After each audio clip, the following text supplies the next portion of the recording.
Trailer Geeks and Teaser Gods is brought to you by the Golden Trailer Awards.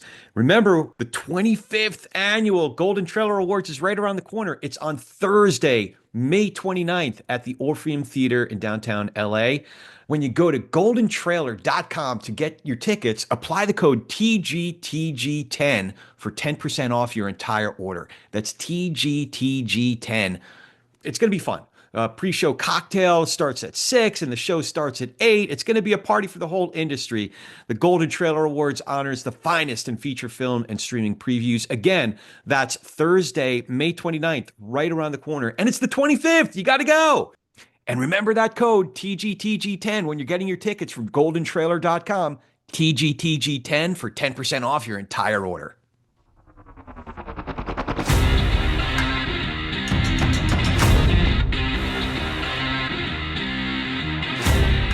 Welcome to Trailer Geeks and Teaser Gods. I am your host, Corey Nathan. This is where we get to speak with the brilliant and creative and kind of kooky people who make the greatest coming attractions, movie posters, and digital campaigns of all time. This program is brought to you by the Golden Trailer Awards. If you're listening to this as soon as it comes out, that's just next week. So make sure you have your tickets and looking forward to seeing everybody there. It's also brought to you by Brent Allen Hagel. You know him as Trailer VO Brent. And by Soundstripe, the best royalty-free music for video, ads, and film. And today, I am so pleased to be joined by Robert Hyams. Rob Hyams has worked in every facet of post-production. Rob's also directed and produced a number of commercials, rock videos, animated shorts, and main title sequences. Not only that, Rob has famously never missed a deadline or went over budget on a project. He has definitely had a good run so far. Rob Hyams, it's great to see you, man. How you doing? Hey, Corey, pleasure to speak to you and to talk to you again. We Yeah. met 36 years ago. 36? No, wait. No, not. Absolutely, 1994. No. I moved to LA in 95, so I think it was shortly after that.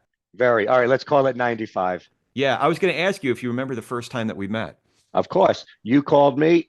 I was the picture mill where I worked, which is a graphic company associated with aspect ratio. I get a call from you, and it was the most interesting call that day.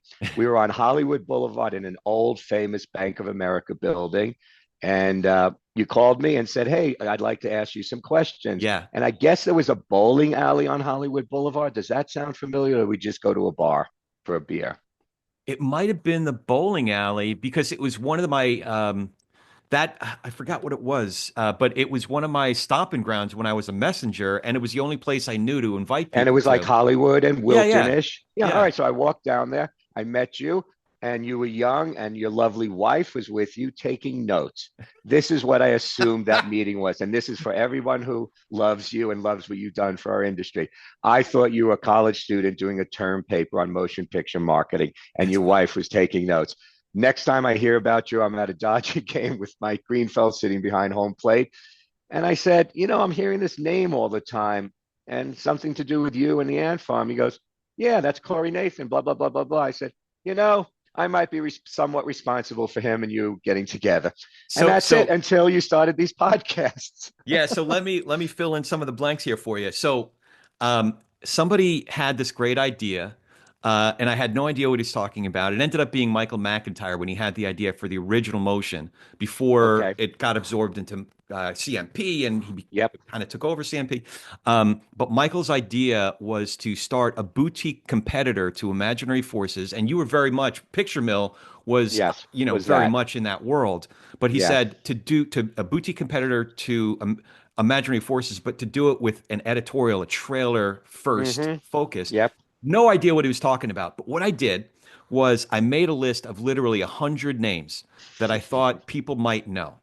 And the 97th name on that list was, do you remember Jill Green? Very much so. Of Yeah, so course. Jill, I think she was a Creative Domain at the time. It was pre New Possibly. Wave. Yeah. It was a lot. Yeah. Yep. Sure. And Jill said, she was very kind because I was working actually. It was after I was a messenger. I was working for a company that was like a temp agency that specialized in graphic artists, and Jill was doing some of that for Creative Domain. She was on the key art side, and she said, I'm not your girl, but you should talk to this guy Rob Hyams. He's a great guy. He knows everybody, and I'll at least spend some time with you and get help you get to know what the industry is all about. and you were the first. I think you were the first person who actually took a meeting with me, and Hmm. that was the beginning of my career in a very concrete way. Because I took some things away from that meeting, like, oh yeah, this guy Steve, he just got a great finish on the first. It was the first Spider-Man movie. He just got one of his first big Yes. finishes. Steve No, Pollard no, over no. at. Hold on. You're way ahead. Okay. 95, 96 is Oh. 4 years Spider-Man. I met Steve when I went to Aspect Ratio to follow Benedict in 95 and Mm, do a show West reel for Sony. And I yeah. wasn't interested in working with Josh or any of them. I love them, but I was getting tired of these show West reels. So Benedict, we go in his cutting room. In there is sitting the most gorgeous woman I ever met in motion picture marketing, Dana Precious. Jeff Smith turns to me, goes, "You want to do this show? We'll pay you well. You'll work with your old buddy Benedict. You've done 100 of these, and I only did 3 of them." Oh, that's funny. But sure, I looked at Dana. She smiled. I smiled back, and I said, "Josh was there." I go, "Hey, Josh, you going to be doing hands-on day to day, or are you running the department?" He goes, "Nope, Dana's your girl." I said, "Jeff, I'll do it." He said, "Behave yourself." And that was it. And you and And then Jeff worked together at Kaleidoscope, right? no. So when I show up in 1980, 21 years old, Jeff Smith, who had a little bit of hair, handsome and thin, has a little baby in his arms, and he's coming in to show his old bosses, Andy Oh. Keene up and down, his new baby. And that's how I Oh, met so him. he was By already gone then, by 1980. he was gone. He was running around, and I think he was probably already at or I would just say the early. I don't know where he was. He was busy. He was the finisher at Kaleidoscope, running the department of 6 people then. It was its own little world. Yeah. Then obviously he hooked up with Bob and Ron at some point, but and stayed there till the end of the career when he did new roads. But that's when I met him. Open road, Had yeah. nothing to do with him except a show West reel years later. He wasn't into airplanes. He had a thing about airplanes. So he drove me home from Vegas back to Hollywood. And we talked about his life, which was fascinating. He had something to do with Paul McCartney, and I don't know what. No, But yeah, he was interesting. he was a photographer. He did album covers. So he There you did, for go. Okay. example, "Wish You Were There you go. Here" was his Okay. album cover. That's right. It's coming back to me now. Yeah, So yeah. that's Jeff Smith, and I see him here and there playing golf with the guys. And that's the first time when I went in to make my deal with him in 95 for the Sony show West reel Yeah. and to hang out with my old friend So Benedict again. That so was it. take me back to 1980. So you're 21 years old. How did you Yes. how did you get Get into here. the Kaleidoscope? How did you get into the business? All right. So I'm living in New York. I grew up there. I'm going to college, Hunter College in the city for 10 minutes. And because, I needed a little money, New York was cheap then, but not there. I'm driving a taxi from 6 at night till 6 in the morning in the city. My mother, Irene in Queens, gets wind of it. She calls her ex-husband, my father in Hollywood, and says, "Hey, Joe, you interested in what your son's up to?" He says, "Yeah, he's doing great. He's going to college. He's living in his uncle's building on the Upper West Side. He's living with Nina, my sister, who's getting a PhD. Sounds great." She goes, "Yeah, 2 of those things are true, but he dropped out of college and he's driving a taxi." I got a one-way ticket the next day to Andy Keene, Oh, who he was wow. friends with since the 50s or 60s. They were friends and obviously colleagues from New York. Now your father And was in then the I got business. What? my father in the end. My father was at Warner Brothers from when I was born in 1959 till when he was retired at 80ish. In 2012, I'd Oh. say. Oh, wow. No, no, sorry, he didn't last that long. He passed in 2017 and he was on their pension for 12 years. So 2005, yes. And then he retired and he started, they didn't have he didn't have a mailroom job because he'd done some stuff before then. So right after World War II, he marries my mom and then goes to work at a newspaper in New York, somehow gets to be a unit publicist on the waterfront and another Oh, wow. Columbia movie, which I can't think of, the one where Burt Lancaster's rolling around in the sand, Oh, yeah, yeah, uh, yeah. from Here here to to eternity? eternity. Yeah. And his first 2 pictures are Academy Award. Then he Wow. goes to here, he goes to there, but Burt Lancaster liked him and invited him and my mother and 2 sisters, I wasn't born yet, to Hollywood, to Beverly Hills, to work at Heck Lancaster, which was his production company. They stay out here a year or two. I think I was conceived out there. And then I get back to New York. I'm born. The family moves to Queens. My dad gets the offer from Jack Warner and spends the rest of his life there, working Wow. life there. And he did good. He did really good the last half. because Clint Eastwood took a liking to him, Oh, and at a point, that's all he had to deal with. oh, that's great. That's Yeah, great. it was fun. So what? So Good job, good pension.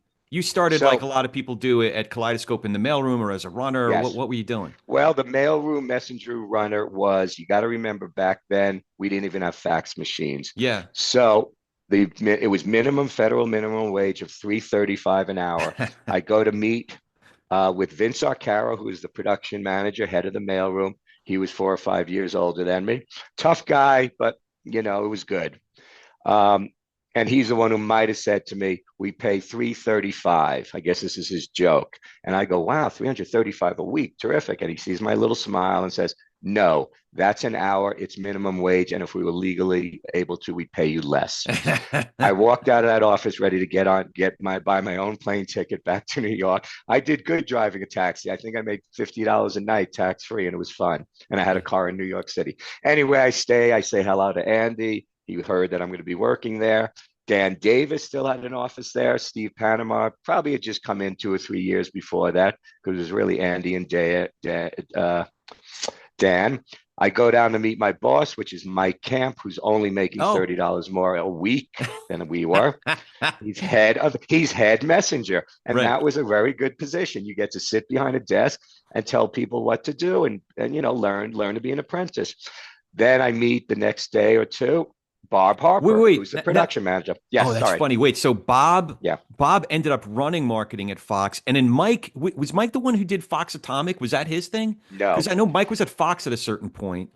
Well, let me get to that. Okay, all right. So we all do a couple of years there. Mike gets promoted. The next messenger becomes head messenger. Eventually, I do. I did a little bit longer time in the mailroom than most. Maybe it was during, a period they didn't need any apprentices. So I become head messenger, and I hire Mike Greenfeld and a bunch of Oh, other guys, which turn out to be lifelong friends. Mike gets the first one. No, let me back up. Bob Harper hears about a marketing job at Fox. He leaves. Now and he's not a client yet. I guess he's still lowly. He's married to the lovely Shari Belafonte Harper, Harry's daughter, which was oh, fascinating. yeah. And she was around the office a lot. And then he leaves. And then Mike gets a job to go work for trailer marketing at Paramount, where he probably stays 20 something years. When he Mike leaves there, Camp. Mike Kemp was the Yeah, guy. yeah, He was our client. yeah, yeah, yeah. Okay, all right. He stays there. He becomes our client. He gives as much work as he can to the company. Nancy Gallagher probably was his boss. Then Jim Gibbons comes to replace him. But he went to Fox to do something in international. It didn't work out. Then he roamed around and started a couple of his own little trailer companies. That's my understanding of him. And he did real. Oh no! Then he went back to Kaleidoscope to run it at the very end when Yeah, Steve was gone, and that's his story. And now he plays golf a lot with the guys. that's right. And he has two daughters living in New York, so I may have an apartment there. I understand. So Mike Camp, the Paramount thing, but wasn't Mike at Fox as well at a certain point? No, Mike was there briefly after Paramount. Barb Harper set him up with something in Marketing International. He might have been there Oh, for a that's few right. years. It was. I have to catch up with Mike and get my dates Oh, straight. My you got to interview him if he's up for it, which he would be. He's got a whole different side of that experience because he left to go to the studio, and it was like a big deal. Yeah. We're making 300 a week at the most, at the Oh. absolute most. Benedict was probably 350. You got to understand, and we all lived fantastically. But Mike really hit superstardom, and Barb became co-president of the studio, That's and then right. running Regency, and probably retired now, for all I know, or as a consultant. So he really hit big time. Yeah. Trailer Geeks and Teaser Gods is brought to you by Soundstripe. So if you're an editor, a producer, a creative exec, a music supervisor, or even a podcaster like me, if you're a content creator of all stripes, if you will, and you're looking for the perfect library of music and sound effects, check out Soundstripe. With over 10,000 high quality tracks, including music from Grammy winning artists, Soundstripe makes music licensing hassle free. Believe me, I've tried it. I've been on there, I've navigated around. It was really terrific. It was really easy to use.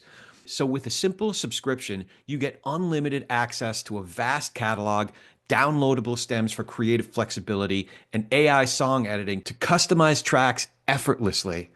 Plus, their seamless integration with Premiere, which is what most of my editor friends are on, it means a smoother editing experience. If you're ready to level up your production game with properly licensed, high quality music and sound effects, head over to soundstripe.com/trailergeeks and save 10% with code trailergeeks. That's soundstripe.com/trailergeeks and code trailergeeks. So how did you evolve there? As you went from the runner and running the runners, but did you already get into the post production side when you were at Kscope, or was that because you went into features after that, Yes. right? You had a stint in features for a while. Yes, a nice stint. So this is how it runs. You start out in the mailroom, you do your time. If you want to be a writer, you can maybe move up faster. If you want to be a sound guy, that was a little tough because it was only Eric Martell and Wayne Heitman then. But I wanted to be an editor. So you go to work with Bill Cox, the old guy. The old guy started the company with Andy in Hollywood in 68, 69, 70. He was the editor. He came from TV maybe, but he was a good editor and he was very old fashioned. And you had to do a stint with Bill to learn the fundamentals of the cutting room. Okay. And Bill in 1981, now this is, let's say 82 for me, three, he was the first one to take a flatbed where we run the film and track with a counter and hook up a video camera and record the movie and sound off the flatbed and get the time code off the time, and started cutting on a 3/4 machine, which was his thing because, it was his thing. So he got Kaleidoscope into early video editing on 3/4 years before, So decade did before. he basically invent that? Was that being done elsewhere, or did he basically invent that there? I don't think it was invented because TV was still a thing and telecine and all that, but Okay. this was the poor man. And we were all film. I mean, we didn't have any of these machines, but he would like doing it. So when Bill left the company for various reasons to go off to Canon and other things, he was old. How old Okay. do you think he was? Oh, probably younger than I am now, I'm guessing, right? Yes, by 5 years. That's terrible. No, he was the old man. There's this expression you might have heard in your run in this business: young, hip, and energetic. He Yeah. was none of those three. Oh man. Benedict was, Greg was, Tom Kennedy was, Rick Benny. Goldstein was. Yeah, Benny Benedict was was the most young, hip, and energetic guy to this day. the rock And star, Bennett still a rock and star. Bill trained all of them from when they came out of the mailroom. That's So we had a amazing. fabulous party for him, and he did good in life. But he was the old guy in a very young person's game. Do you know how old Andy Keene was when he was already very successful?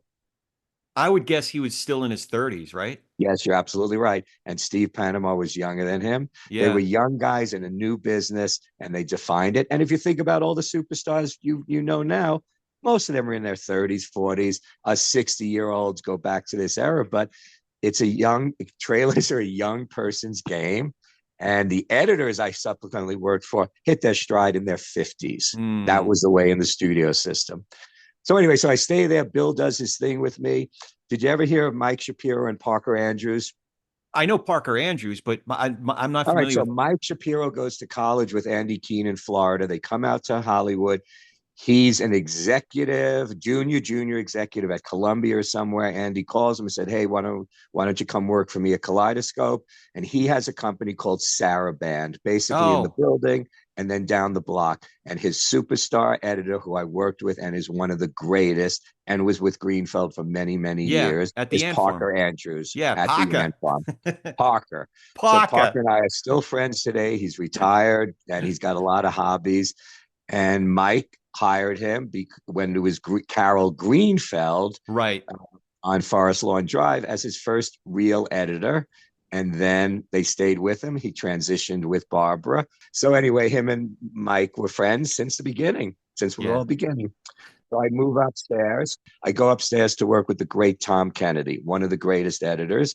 I'm running around that building working with Jan, Benedict. Tom was my main guy, So Jan learning the cut. Bronco, Jan, Jan right? Bronco. Yeah, She yeah, was yeah. she was the original editor with Andy too from the 70s. Oh, wow. It was like a four-man shop. And then when Dan moved out from New York, it expanded. So I do that. And then I get in the union. And in 1984, I have an opportunity to go work as an apprentice or second assistant, as it's called, at Columbia out at Burbank on John Cassavetes' last movie. He was Oh, very wow. ill.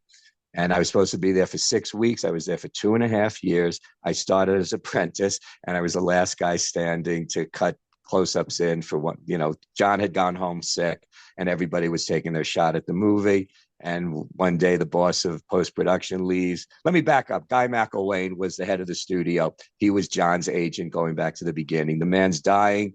He can use a work. This was a movie that was barely releasable, but funny. And I stayed there. And then I met the great Ralph E. Winters. I was Yeah. 26 and Ralph was 77. And he's considered one of the greatest film editors of his generation. And I tagged along with him for years and other So editors. do And you that know was it. Ralph Winter's first big he worked on B movies for a while, but then he had a really big movie. You remember what the first one was?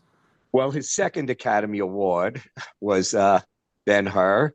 And That's that was the year I was born. Oh, wow. No, the first big one that he worked on was actually Yeah, still in the 40s, Gaslight. And I of was thinking, course. man, how appropriate Well, for what so we're you've going through looked at his today. IMDb. When Ralph and I were close until he died, Robert, the golden age of Hollywood was a marketing term. We were working 6 days a week. We worked on a different movie every 6 months back then. He was there for about 30 something years. And what we look at the great movies are great movies, but at that, it was just another assignment. He Yeah. worked for all the great, but his first Academy Award, it was the first King Solomon Mines in the early Oh, 50s. right, And right. his second was Ben-Hur. And in Ben-Hur, he was in Rome. He only cut the charity race. That was his only thing. He Oh, split it with wow. another guy. So he comes back with an Academy Award. Again, I think it's a different thing than now. He was making, let's say, 150 a week. They gave him $50 more in Rome. They could let him keep 25 of it because of the Academy Award, and he went back to work. And that was it. Wow. 6 days a week. So And he was what the did you learn president of our from union. what did you learn from the great Ralphie Winters? I didn't learn anything about how to cut. I learned about being in the cutting room. This isn't your movie. If you're lucky, you'll do a contribution. He had two great terms. An editor can mess up a movie like nobody else, or it can make it work. We never made it better. That was his opinion. Hmm. And the second thing, when we were together a lot, was fixer uppers. They would call the great Ralph Winters in, who's now in his 80s, um, to fix up a movie that in a million years he would never have worked on. We worked at some terrible movies only because the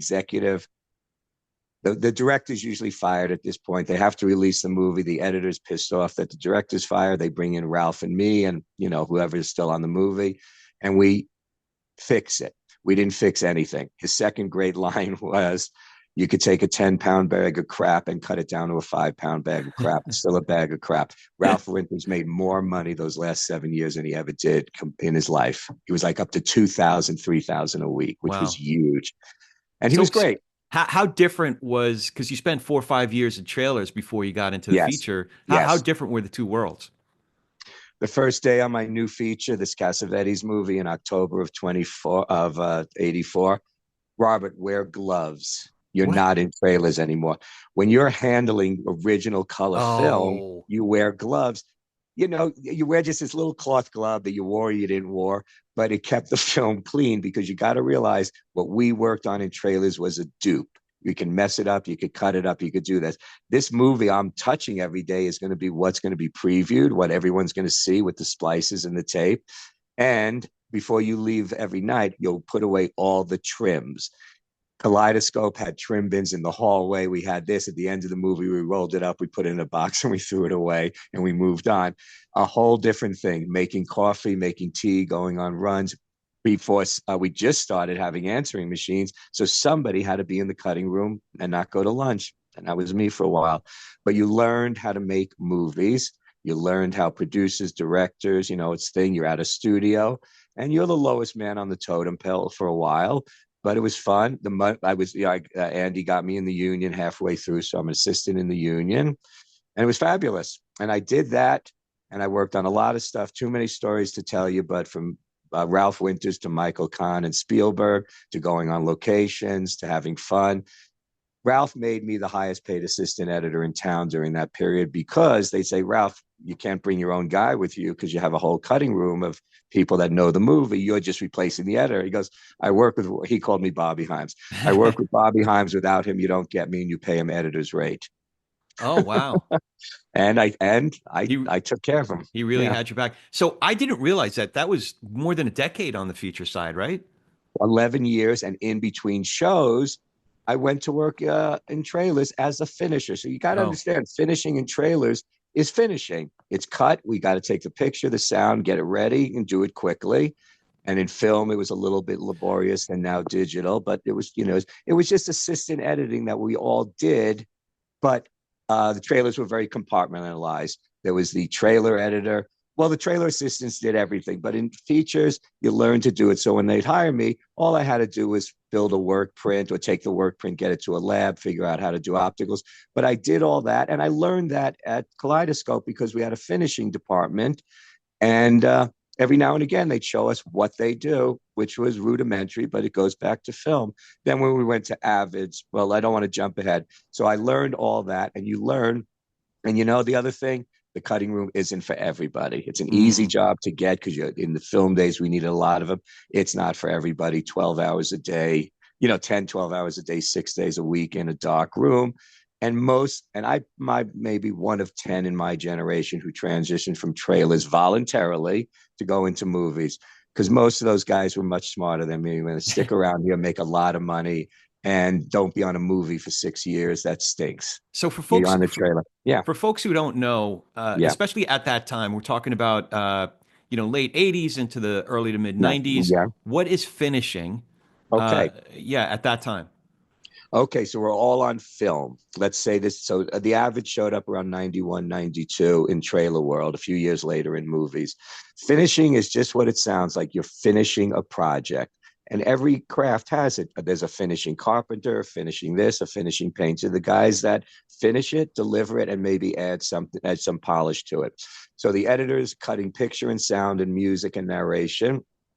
Then it's time to go to finish. They give it to their assistant editor or the finishing department, and we run down the work print on the bench and we take numbers off the edges. And every piece of film has a key number that corresponds to a piece of negative at the laboratory.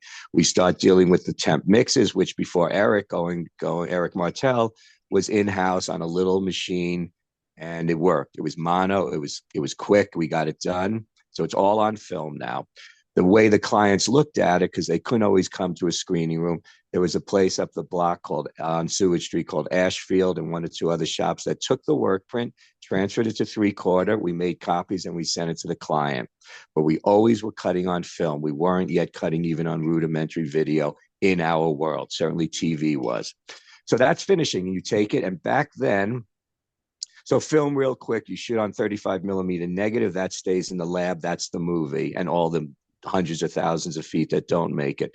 They make a work print, the editors cut a work print in the movie. We usually got into trailers kind of towards the end, so they'd send over a black and white dupe because color's expensive, and we prep that, we break it down for the editors to cut. We get it down to, a couple of reels, which become a trailer.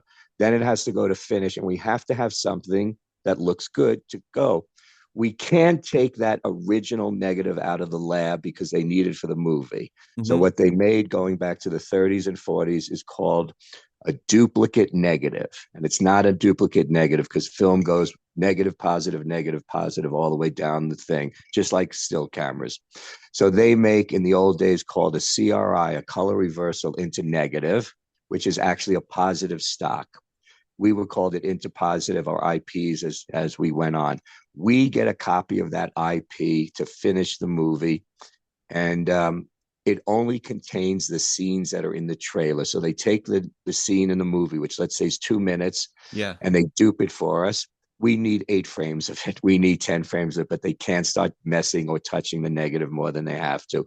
But marketing's important, so everybody does it, and it costs a fortune. Oh, We take that to an optical house, which has also been around since the 20s or 30s. And that's a camera on a stand that one side is a projector, the other side is the new camera. So you're projecting the scene, the interpositive, to the negative just to duplicate it on a nice piece of negative, Oh, but also putting dissolves, fades, titles, all that. And that could take weeks. It doesn't because we do everything fast. But that was what it was from 1927 ish to the 90s of how you finished film. And it was complicated. You didn't want to mess up. And so if somebody had to understand finishing, you're going out of house, you're taking it to a professional environment that the movie studios all use because this is how everything is reproduced that has a fade or a dissolve or an optical. So I so learned that. that's a That's lot a of people fascinating. and a lot of equipment that then in the I guess Yes, early to mid 90s, Avid really was earth shattering. It really it was. really was earth shattering. And let me just say about those people. So you got one editor, you got Benedict Coulter, who didn't even have an assistant. Kaleidoscope didn't have producers telling us what to do. You did it. You had assistant, roaming assistant, or you had the finishing department. We had one or two writers. I'd say the whole company was 20 people. And we weren't working on 17 movies a year like some of these shops eventually did, or 10. We worked on one or two or three big ones.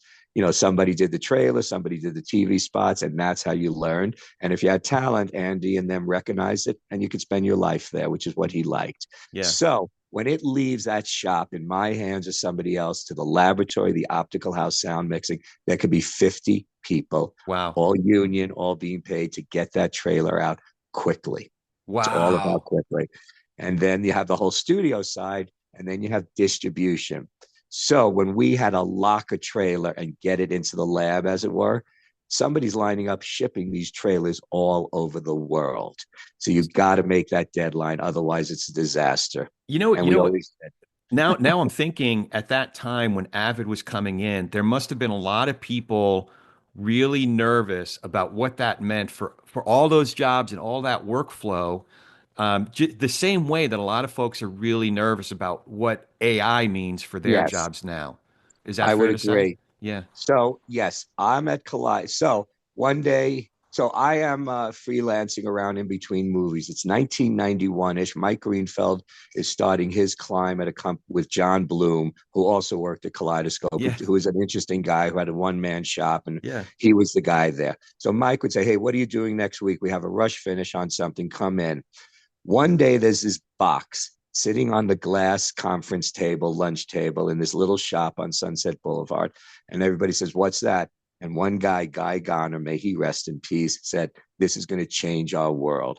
That was Avid version one. And they gave it to the trailer people because no way is this going into a Hollywood cutting room. But we work on short format so we could compress stuff down. It was horrible. It was like looking at a bad out of focus Oh, cartoon. By version three, everybody was convinced. But Hollywood isn't getting into it because you got to remember compression back then. We could probably only get 20 minutes of footage at a resolution that worked enough for our little world. That obviously changed in the next years. So we did it, and big feature film editors are film editors. They're not interested. Then comes George Lucas with the edit droid, and now they're listening, and then Lightworks, and then Avid takes over. But that's a good decade. But we're still shooting on film. mm. So I'm one day finishing a movie up on Seward Street, and I go in to say my good friend Rick Goldstein, who I started with, who just passed away, one of the greatest I didn't editors. know Rick passed away. When did he Yeah, pass Rick away? died. Well, Rick was sick for 10 years with terrible, terrible kidney problems. And he hung in there. I visited him in dialysis for years. I visited him in his, the permanent room he almost Oh. had at Cedars. And he passed about a month ago, and they had a Oh, fabulous memorial.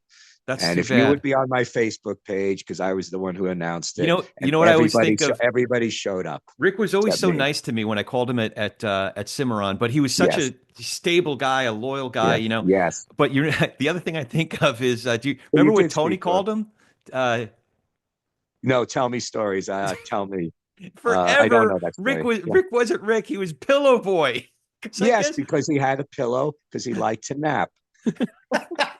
I guess one time Tony walked in there and he saw the pillow. So forever and he was Pillow So Boy, right? Oh, anyway, that's too bad. he was a nice Jewish guy from New York, came out 5 years before me, went to Northwestern and studied film and made great little movies. I'm going to put on my, I'm going to give you this link. Rick did from 1979 through 81 a frame by frame clay animation movie as an Oh, apartment using Kaleidoscope to cut it, working for Parker Andrews. It's one of the greatest things ever done. And he was offered to become a clay animation for Frank Zappa for this and that. He never left Kaleidoscope, wow. and he did well there. And then he finally left a couple of months or 6 months before they closed because he was young. He didn't want to be out of work. And Bob Farina Yeah. hired him. Yeah. And had he stuck around at Kaleidoscope, like a few other people did that were there for a good 20 years, he would have got 2 weeks a year at his salary for 27 years. And that would have changed his life financially. Oh, But he wow. left and he went to Cimarron and then got out of there a little bit before their fall Yeah. and went home and got sick, Oh, sadly. wow. Anyway, so Rick passed about a month ago, and I'll put the clay animation movie. It's one of the most incredible, weird, dark things. But he's a nice little Jewish boy from Queens and Long Island. Comes out, stays quiet. Everybody thinks he's meek, and he's anything but meek, and turns out to be one of the great editors. And Steve Panama wrote something to be read at his funeral about how he was considered one of the greatest people that ever came out Mm. of Kaleidoscope. Yeah, There you just a have it. pure soul, right? Pure soul and good. And then I was with them when the Avid show. So I go into Kaleidoscope to say hi to Rick and maybe whoever is there in 1992, because I'm finished mixing a movie up the block. Steve Panama sees me, says, "Hey, what are you doing for the next 6 weeks?" I said, "I don't know, probably wrapping up this movie. And, I don't know why."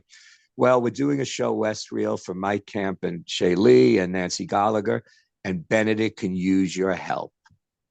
Sure. I go there for 6 weeks and stay for 4.5 years. And then I become the finisher. The finisher. And So, then I so become the guy. if I may And make an that observation, expression, I didn't even understand. I understood it, but I was an assistant editor, a professional assistant editor. So I knew how to do that. And I like cutting tracks. And we brought the Avid in where they all learned the Avid right in front of me, but they all kept their moviolas in the room just in case. Bennick was the first one to give me his moviola because I needed it to run film. one of the coolest things about doing this program is I get to collaborate with friends of mine, not just friends, but friends who are the best at what they do, like my pal Brent Allen Hagel, Trailer VO Brent. Brent, how you doing, man? Wonderful, Corey. And I think, critics and audiences would agree to that. So, do Trailer VO guys always talk that way, or do you ever break character? Would never break character. Cocktail parties, they say, "Hey, can you do the voice thing for us?" while they all drink a beer. Do you do the voice thing while you're drinking a beer?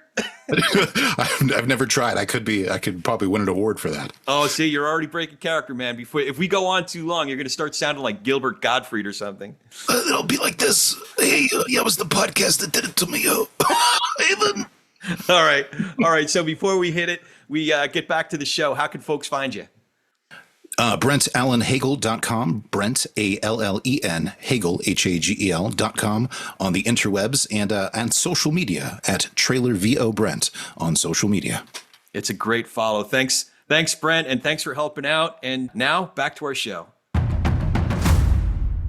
I was going to make an observation. Yes. When you got back into at Aspect and Forward, I noticed this pattern of we were making it up, we're inventing the process as we went along, right? So the only constant is in your particular specialty is change. So from adapting to Avid and teaching the shop to get used to Avid and on forward, you were constantly having to adapt and invent systems. And is that right? And yes, and also traditionally, from what I've been told historically, because trailers were 2-3 minutes, all the innovation from sound to color was done with trailers because it was affordable and the studios didn't want to spend a fortune on a movie that may make it. So Ralph Winters was in the trailer department in the 30s, and he said he started in trailers when sound came around. Oh, wow. So in my world, so I go back to Kaleidoscope. We're still shooting on film. The movies are being cut on the film. We're still getting film, but now slowly we're getting 3/4-inch tapes to be digitized. Paul Rollins, Benedict, Rick, everybody learns it. And then we have 3/4-inch editing for the junior guys to practice on. And film is disappearing, except kind of for me, because I need to run film because the Avid spits out a tape, and I have to make that tape into film because we're still going back to the optical house and still delivering film for the theaters. So this is 92, 93, 94. Every year that's changing more and more till the end. 10 years ago, Kodak is 15 years ago. Kodak's out of business. We're not shooting on film. We're not cutting on film, and we're not projecting film. Now we're purely digital. Everything before that, from 92 to let's say 2010-ish, was a transition. And now the studios obviously like this thing called a digital intermediate. And we're never going to ship film around the world. We're never going to have film in theaters again. And the 6 studios get together and finance the projectors for all the movie theaters as part of, well, we need you on board. And this is expensive equipment, millions for Cineplexes. And they all agree, and the rest is history. So yes, it was change. So and my last job was for Eastman Kodak. So, okay, I want to rewind for a second. Yeah, that's years later. Picture Mill was very different for you. What prompted you? That's starting a company from scratch. So that was a whole new adventure. Well, let me tell you that. I was only part of that scratch. I'm now doing with Benedict and them for a year, and I'm leaving. That place was just too intense for me. They had a job board, finishing board in production. This is Aspect, 50, right? Yeah. 15 movies. For me, it was just, wow, this is too intense. And I was used to Kaleidoscope. Yeah. 10 of us, we worked all the time. I mean, Tom Kennedy told me the best thing, which I did from that day on. Robert, why do on straight time what we could do on overtime, double time, triple time? And he didn't do that. But as assistants, we did it. And I tried to do that as much as I could in life just because I wanted to make money. And union overtime was obscene, but thank God for it. Anyway, so I'm at Aspect. Jeff comes up to me. Hey, Robert, what are you doing after this? I said, I don't know. Why? Well, we want to start up a graphics company. And it's with Eric Ladd, who is our graphics guy from Pittard Sullivan Fitzgerald, a great graphics company doing everything from TVs and stuff, not a lot of trailer stuff. We want to start up our own division, and we want you part of it. I said, why? He goes, I don't know, because we trust you, and you're kind of, part of the family. Yeah. I.e., they may not have trusted the other people. And we need a guy there that knows film. Again, this is 95. This is 95, 96, 97. It's still film. And we actually, shot a lot of stuff. So the picture mill was very different. I knew nothing about graphics other than what they were. And it was fabulous. It was a bunch of guys. And going back to Michael McIntyre, he was our first choice to be our creative director, but he was out in Venice Beach at the original Motion, which is Ocean Graphics. It's spelled that way. Right. And he turns us down, and the rest is history for him. And then we get a bunch of terrific people, 5 people to start, 50 people when we finished. I stayed there for 5 years. Dana everybody gave us work because we were creating graphics on computers instead of expensive stuff. But how do you get it to film? Well, at that point, Kodak said, we have a machine, $5 a frame. Literally to scan it and go out. And, that was part of our bill. And a place called eFilm, electronic film. Now you're transitioning. That stuff can be created on computers and go back to film as good as if it was shot on a camera. So we were part of that. I stayed there for 5 years. I need a break. Things are happening at the picture mill and Aspect. And I thought it was time to get out. And I got out gracefully. And I don't remember exactly what I did. Oh, I went to work for Dana on Superman. On Spider-Man. Right. So Sony. Yes. You had a run back on the studio side. So I had a nice run with Art Shapiro, the great post-production guy who's been there and still there. And at this point, we're now transitioning on the studio side of everything I described. And I'm living at the laboratories and a couple of post houses. I think maybe I went to the studio 3 or 4 times a year for a meeting because I lived in Hollywood. I wasn't going to take that drive. And I'm working 15 hours a day on a union job. And I keep bringing up this union thing because it's huge. I don't know about the generation now, but I get a nice pension and I got health benefits. I'm paying for the first time for health benefits in Medicare now. I never paid a penny for health benefits. And they're covering everything else besides Medicare. Anyway, work union, live better. So I do that. And yes, it's all a transition. And then finally, I leave Art Shapiro, and then I'm running around. I'm learning how to edit, physically be the editor on these conform machines. That is called the DI process. And then Kodak hires me to service Shaylee Dunn's Paramount account. And we set up a new division for that. And I've known her for, for years. And she's one of the great post-production ladies. She started as a kid there and ended in 2009 when I turned 50, and I gave her my job at Kodak, where she went for. Now she runs a division of Williams Sonoma out of North Carolina with Oh, her that's great. husband. And I think she's senior vice president of something called loss prevention. Oh, wow. That's So we're the funny. same age. She'll have 5 pensions. She has Paramount, the Union, this, that, Williams Sonoma. She's great. And she was one of the hardest working women I ever met, and beautiful and single. Another How story. how were Yeah. you able to keep up with the constant change? Because you, like I said before, like inventing the process that like how were you able to just Well, learn what you needed it's to like learn and it's like invent? changes everything. Well, we learned.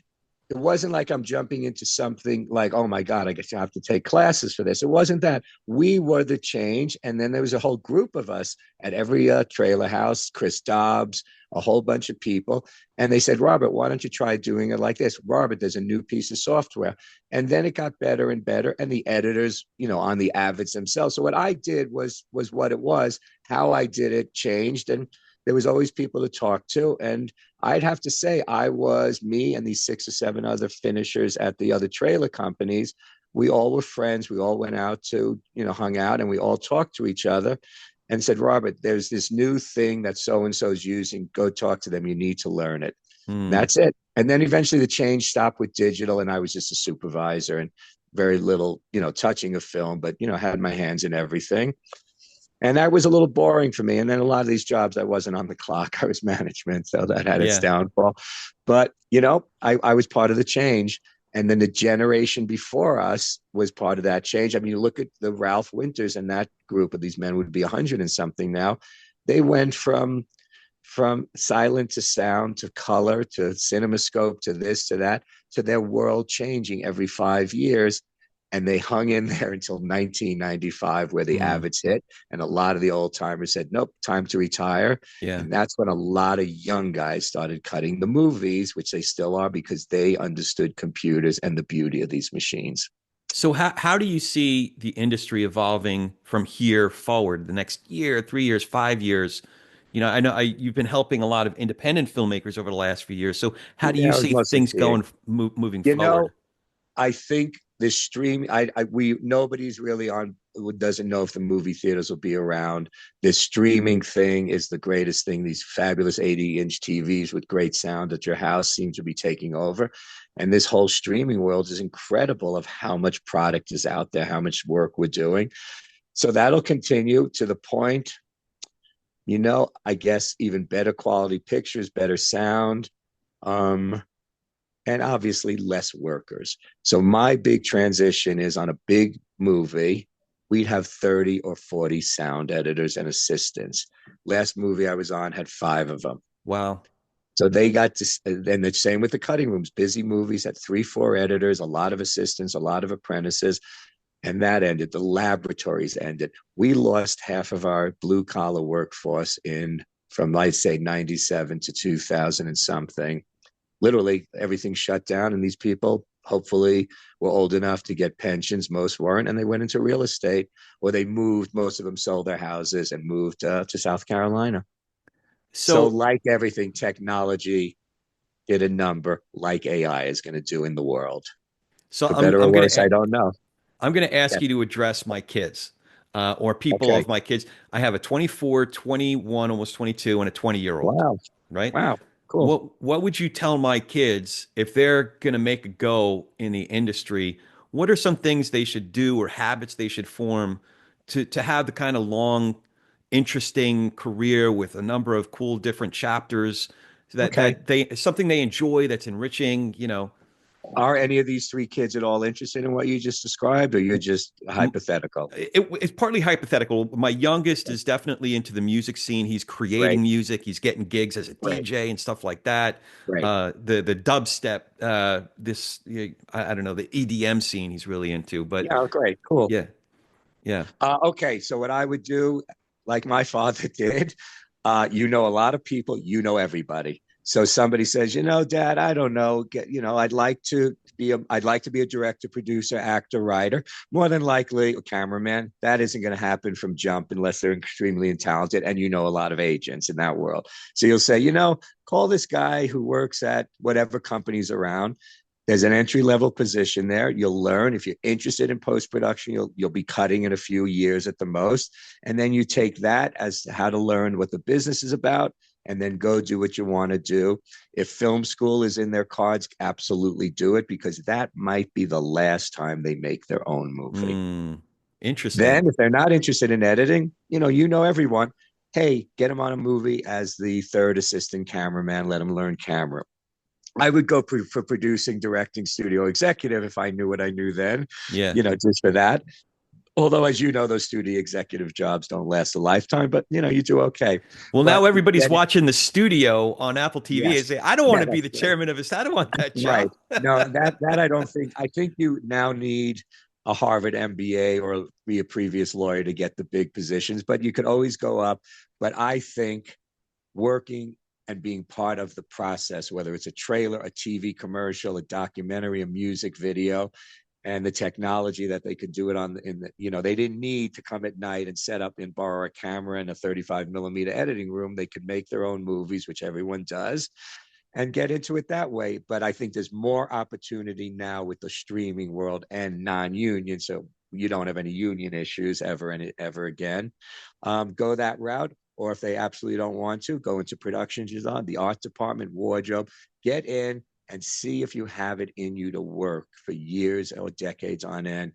And that's your big part of your life. Your family, sadly, becomes whatever it is, and you work 6-7 days a week on location away from your family. But if this is your love and making movies is your love, you do it. Keep showing up. And what I learned, and I never fired anybody, I suggested to them, this isn't for you. Before you get any older and get used to this money, go try something else. Most left the business and did just fine. Others went into camera or production design or acting. A lot of our narrator friends, these guys, how all these people, Brett, and probably also, although I don't know if he was an assistant editor at a trailer company, they need somebody to read scratch narration, before we pay a fortune for a narrator. And the client says, wow, who's that voice? Right. That was Don LaFontaine. That's right. And that was me asking him, because he had a cutting room at Kaleidoscope because he wanted to cut. Yeah. Whatever. And Tom Kennedy said, hey, go ask Don to use this voice on Raiders of the Lost Ark or whatever. And Nancy Gallagher heard it, and the rest is history. All right. So I have a fun question for you. Yes, go ahead. You've worked on a lot of campaigns over the years. Yes. What was one of your or a couple of your favorite campaigns that you ever worked on? Well, in my capacity as a finisher, let's just start there, working with Benedict. He did a lot of stuff for Oliver Stone during that period. I came right after JFK, but I worked on something called Natural Born Killers, which Benedict cut one of the great trailers, and it was every format, 35, 16, documentary, weird. That was the most challenging thing, because then I had to finish on film. Then back when we started out, the Star Wars, I was involved in a bunch of those, the Empire Strikes Back and all that, and then the Indiana Jones. And then, they were all fun. They were all good projects. As you know, trailers are much more interesting than the movie and much more challenging because we get 100 cuts in 3 minutes. You'd be lucky to get 100 cuts in an entire reel of a movie, unless it was a super action movie. So I liked them all. It was just how challenging they were. That was, to me, fun and not messing up. And then when we went digital, you still had to replicate the editor on a digital $1 million machine. And it's easier, but not that easy. And then the editor sits with the finishing editor at these facilities and says, no, let's try this. And you press some buttons and it's done. And I like that. And I like the days that we would go back to film. So everyone's seeing it for the first time in a lab on a big screen. It's like, oh my God, look what that looks like, because we've only been looking at it on a TV monitor. So that was exciting.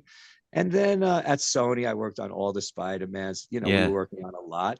And I was the guy, me and a few other guys, arts crew, which was a small crew. We all had a specialty, and that was a good job. And, you're working around the studios. So it was all fun for me. It was all learning. And I got out of it in my mid-50s and went to work at a ski resort where I've been for 8 years now. So when you think about trailers and Yeah, movie posters that you didn't work on, do you have some favorites that come to mind? no, and I hate to say it, and everybody listening in your group will appreciate this. The 20 minutes of trailers were fun if you're something you wanted to see or something. I personally can't remember by the third trailer what the first two were, Mm. but it is what it is. I think they've toned it down a bit, but I would time it to come in after the trailers and the Oh, commercials. interesting. Well, No, I not just that. I'm It was too insistent. much. It was too much, and I have a small attention span. I came to see the movie. The last couple of years, there's only three trailers. Maybe they said enough's enough. And I'm going to tell somebody, and nobody listening in our world ever knew this. Art Shapiro sent me to a movie theater, the Cineramic Dome, I think, on a Wednesday with a print of whatever. We made a deal. They made a deal, distribution guys, with this theater. Hey, can you let this guy come in with this 35 millimeter print, cut it into your trailer reel, because there was a separate trailer reel always on the head of the big platter of the movie. I know it's an inconvenience. We'd really appreciate it. Then that night, I would stand in the back with a couple of executives, and we were testing it in front of an audience. If it played well, we left it there. If it didn't, we pulled it, and we cut, as you've heard. Yeah. I was standing in that projection booth that Wednesday afternoon, just as a theater owner, and I'd never been in a Cineplex projection room where all 14 projectors or however many are standing there, and one or two guys is loading film. It's still film, not digital. And I see at the bottom and the back of the room these cardboard boxes, Warner Brothers, Fox, MGM, Sony, and a couple of independents. And I look in and I see the trailer right out of the laboratory, wrapped up in the cellophane to be put on the trailer reel. I turned to the projection and I said, "What's this?" He goes, "Your bosses made better deal with my bosses. That's why we're running your trailers. Oh, Those wow. trailers never get seen because we don't have 4 hours." Oh, So the wow. heavy hitters made a deal. However, these deals are done to have preference. And obviously, you also must realize if it's a Sony movie, they run mostly Sony trailers. Mm. Not a coincidence. Anyway, I was I, I amazed. I couldn't I love that believe. answer because most people have like a favorite. They say Alien or whatever. Yeah. Social network. There's some trailers that often come up, but I love the fact that like, listen, I get there after the trailers. I'm over it. No, no, and I wouldn't say that back in the day. And let me tell you another thing, in the day when there was only 3 or 4 trailers, they didn't dim the lights or raise the sound Mm, because they didn't want people coming in thinking the movie's starting from the popcorn line. And mm, that became a problem, which was addressed. So, yeah. do you know the name Marjorie DePel? It sounds familiar, but I don't know her. Well, she's one of the great writers that started with Andy. Still writes from her homes. She's married with kid, grown up. I think she's 70 now, and she started as a kid with Andy from New York. She might have coined the line just when you thought it was safe to go back in the water. Oh, oh, And her wow. friend Karen Levitt, I believe, said, just in space, nobody can hear you scream. They were the Right. greatest copywriters. They were ladies. I will send you her number. She would love to do this, I'm sure. Oh And man. she was and is the greatest writer still around, in my opinion. The Yeah, there you have it. so that makes me So realize that. yes, I don't have anything favorite. Obviously, I have favorite movies I worked on, not because they were great movies or anything. The experience, the fun, to be with movie stars and big directors at a studio. And as an assistant editor, we're not doing much creative stuff, but we have to deliver it. We have to get that print to the Yeah. to the laboratory. We have to put it on a plane with me, where I'm going to hire where they're going to give me a second first class seat to strap the cans next to me, because I can't put the only print when I'm going to New York to run for executives or a premiere down below. And that was fun too. Yeah. All right. It was So fun so now and lucrative. you get to turn Yeah. the tables on me. Do you have any questions for me? Well, the biggest one is the biggest one. I understand why you're doing this, and we all thank you for it. But there was that years, maybe a decade or more before this showed up on our radar, and your name was, what if I happen to be at Aspect Ratio, um, um, Steve Pollard, Corey Yeah. Nathan on line one. And then I'd be at Ant Farm. Mike Greenfeld, Corey Nathan on line 2. And I finally said, Mike, why wherever I go these days is I hear this name Corey Nathan, who, by the way, I met in the early 90s, Yeah. and I thought he was interviewing me for a term paper. And he explained what you were up to. Yeah. Do you want to reveal that, or is it not necessary? No, so what do you want me to share with you? He needed to talk to you at every trailer company. And then eventually, I don't know that this is true, you were put on retainer. Yeah, that's right. I was. Okay. So the way my business evolved was I had one client, and then I had two, because I forget if McIntyre referred me to Joe Reed, who was starting Yes, Harley yes, Rinsler's trailer division, yes. which eventually became Ron Moeller Liz. bought Yes, it it was. out and Yep, helped Martin turn it into Ignition. So exactly. those were my first clients. But then, because I was calling Mike and Barbara's editors, they eventually called me and we got along and they put me on retainer. So I didn't do headhunting the way others did, where, hey, I got an editor for you and then Right. give me a commission. And I didn't do it that way. I wanted to have long-term relationships where I was participating in helping to build or diversify companies. So it was a little bit different. Huh. Um, Okay. so with Mike and And Barbara, we did stuff like I helped them start their first games division. I helped you them were part of that. absorb Oh, Lisa that and was great. Rob and Yeah. start their first games. Or when Tim and Benny were together, I helped them Yeah. first start their first print division. So it's just Oh, no kidding. I yeah. see. So I got the editors and stuff too, and I did individual placements, but it was all part of a bigger relationship that we had. I Um, see. and it also helped me stay focused because in an industry that's as small and tight knit as a trailer industry, there's a lot of inherent conflicts just in the nature of what I was doing. Yes, of So course. I I didn't want had to say that.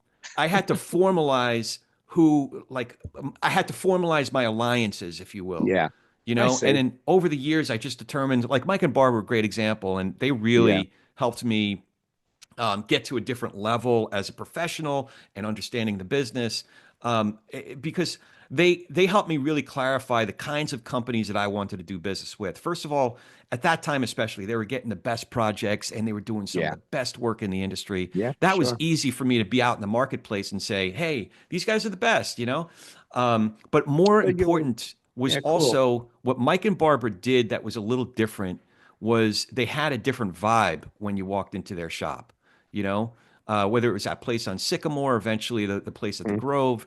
It was yeah, just a different vibe than some other places where people like had their doors closed and, they right. just, They weren't about that. Yeah. yeah, yeah. So I loved working with companies that were getting great projects, doing great creative, but also where people really seemed to be enjoying themselves being at work every day. So yeah, Oh, interesting. yeah, And it you've was different. segued out of that in the last decade doing this kind of stuff and the awards and all that, or you still have your hands in those? You still get calls from them? Yeah, yeah. So but I do it on a much more, yeah,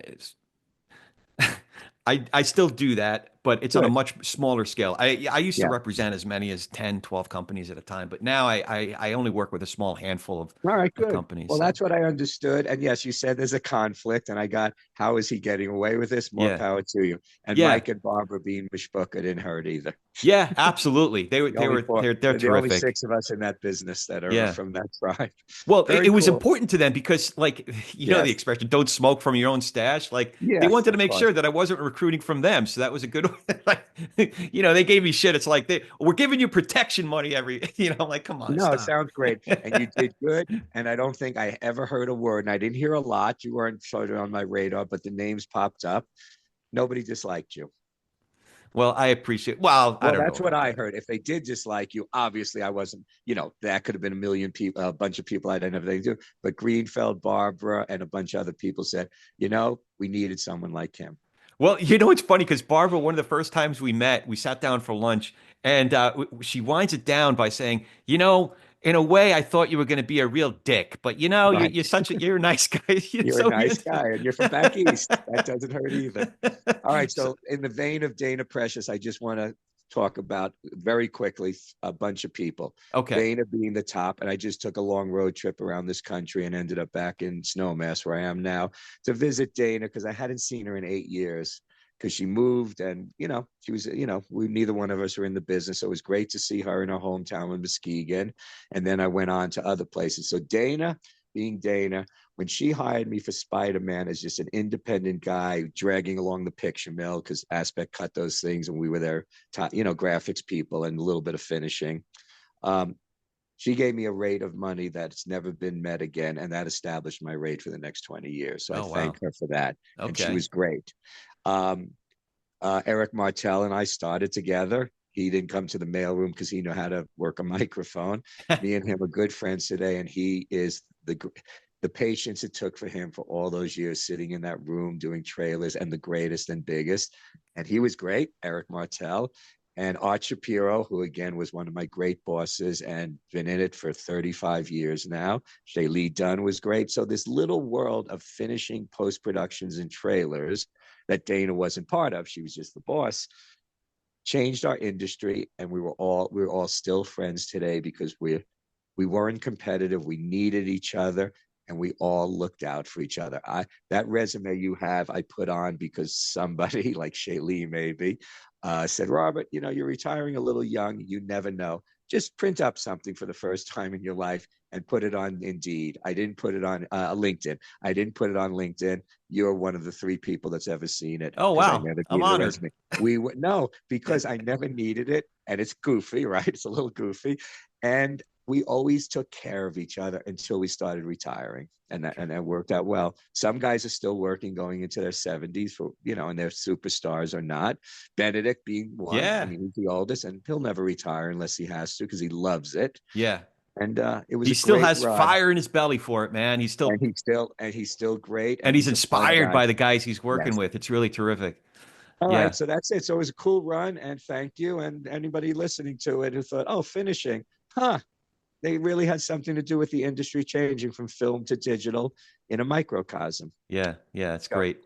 Well, Rob, I really appreciate you. Thing about Andy, because I got Andy's stories because my dad and him were friends outside of the office, and I got great stories. And obviously, if Steve at Panama could be involved in it, they very much liked each other. Yeah, everybody did.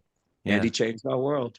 Well, we're gonna like I told you offline that we're and I hope that I'm not jinxing it now, but Benny had this wonderful idea to do a tribute to Andy Keene. So I'm going to be reaching out to some folks here shortly. All right. And but I really appreciate you doing this. You filled in some of the story that I wasn't familiar with. It's really terrific, and obviously finishing is a specialty. So this is really terrific, Rob. I really appreciate you doing it. My pleasure. Good talking to you, but let me know about it. And there's a documentary after he died that we all produced and had something to do with about Andy Keene. Yeah. About it? The DVD? Yeah. Wait, wait, so remind me now, how long ago has that been now? Well, he died 20 years ago, and Mike Shapiro produced it with everybody. Everybody's in it. Okay. From Greenfeld to Benedict to Barbara Streisand to Steven Spielberg. I'll give you the link for it. It's online. Okay, terrific. And that gives you the story.